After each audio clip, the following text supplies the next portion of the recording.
Много често при самите консултации, и когато вече сме започнали процеса на сваляне с някой човек, се стига до момента, в който да коментираме гените. И в днешното видео по-скоро няколко размишления искам да дам и да ви насоча вниманието към това до каква степен гените ни имат значение за постигането на нашите резултати. Първо, разбира се, че гените оказват влияние. Разбира се, няма как да е другояче и те оказват влияние върху нашия метаболизъм, до каква степен успяваме да изразходиме хранителните вещества, до каква степен успяваме да ги превърнем в енергия, до каква степен те се трупат в нашето тяло.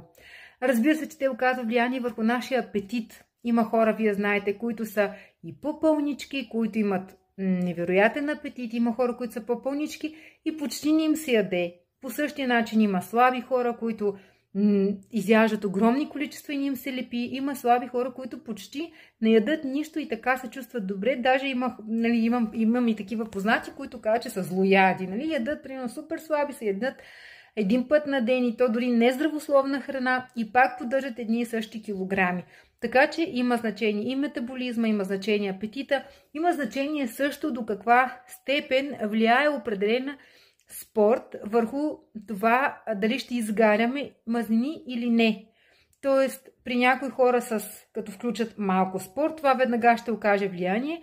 При други хора ще трябва да включат доста повече спорт, преди да окаже влияние, а трети хора дори ще е необходимо да сменят спорта, например, и да си намерят различен спорт, в зависимост от това отново как е ежедневието и как се случва ежедневието и как въобще са генетично предразположен самия човек. Или съответно ти, или твоите близки, така че тук има разлика и нормално гените да оказват влияние.